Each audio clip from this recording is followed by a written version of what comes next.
This podcast deals with disturbing subject matter. Listener discretion and headphones are advised. It's time to open the door to your mind.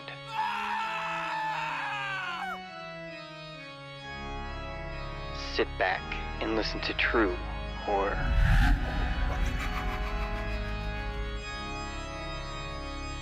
But be careful of what you allow in.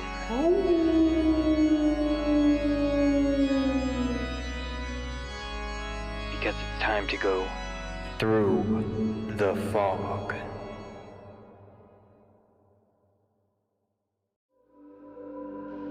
I'm DarkHero, and this story is called A Dark and Stormy Night.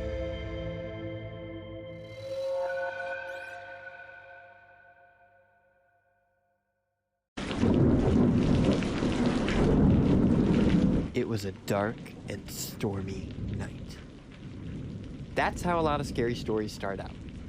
But that's how it was that night. There was a hurricane looming over Florida, and though I lived in the middle part of Alabama, we were still hit by some pretty horrible weather. My parents made sure we were pretty well stocked with flashlights, water, batteries, and food, so we're gonna be fine through the storm. Unfortunately, my grandma had gotten sick. She wasn't doing too well at the time. My parents were worried because my grandma wasn't able to move, especially during this weather. I was only 15 years old, but I assured them that I was more than capable of watching the house while they took care of Grandma. After all, it was only some heavy rain. The rain was getting worse, and my grandma wasn't feeling any better. They thought about it for a minute, but soon they were packing their things to go see her. After 30 minutes of telling me, make sure this is locked, make sure to go into the closet, call us if anything happens, they finally left. I locked the doors behind them and jumped straight to the couch.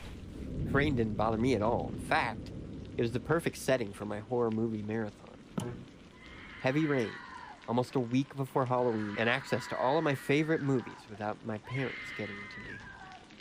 It was the perfect setting. With the lights off and the rain pouring, I was fully immersed in my journey through Elm Street, and then Crystal Lake, and to a neighborhood in Haddonfield. In the middle of a scene, I paused the movie to replenish my stock of snacks. In the kitchen, I unwrapped a package of popcorn and tossed it in the microwave. I pressed the button to set the time and took a step back. My ears soon filled with sounds of the kernels popping. I scrolled through my phone. It was nearing midnight, but I was nowhere close to being sleepy. I was thinking about what movie to start next, until the hum of the microwave stopped and the lights all around me cut off. I was surrounded by nothing, aside from darkness and the sound of the rain hitting my home. I cursed myself, knowing that this would eventually happen, but still angry with the situation. Damn it!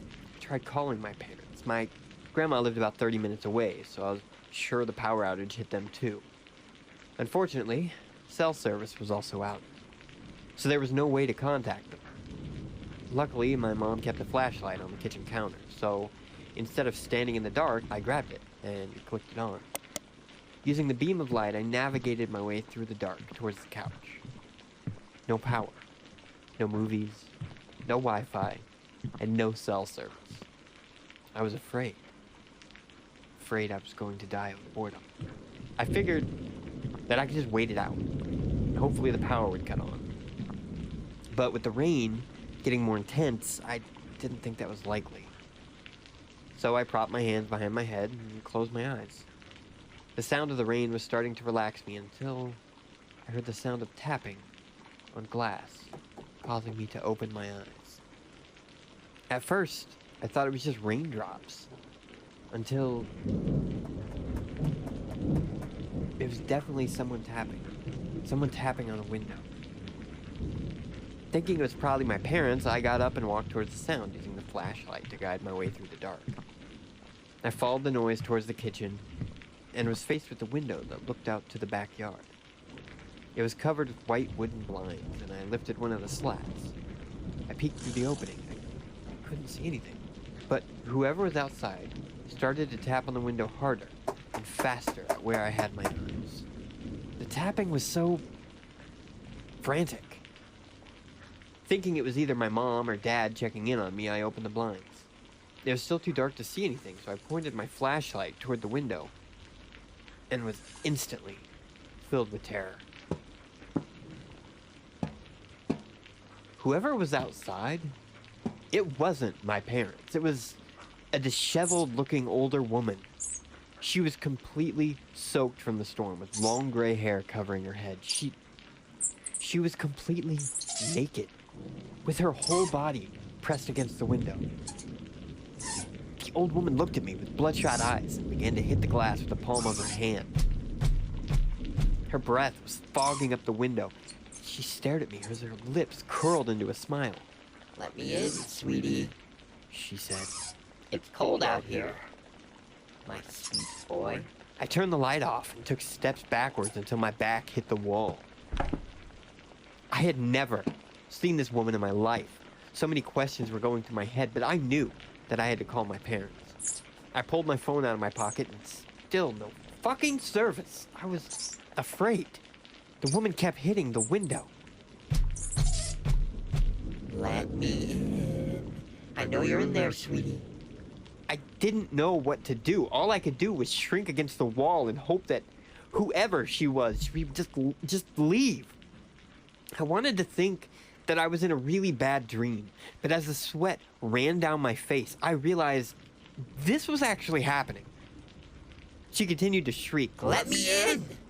Let me in!" As the rain continued to come down harder than before. A crack of lightning flashed, and I could see her smiling at me in that moment. The woman began to let out a cackle, and I just helplessly looked in her direction. Then, the banging and the laughter just stopped. After a few minutes, I slowly got up from the wall and looked towards the kitchen window. I shakily pointed my flashlight towards the glass, and I turned it on.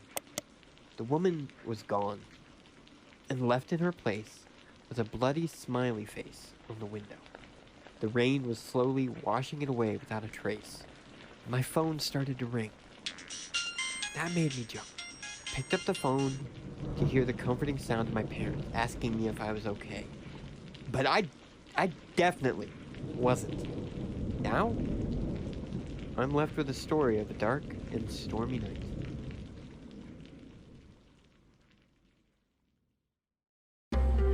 Through the Fog is recorded and edited by Intro and outro by Katie Kemp. For more stories, go to www.throughthefog.org. We'll be back in 2 weeks, so keep your eyes on the fog.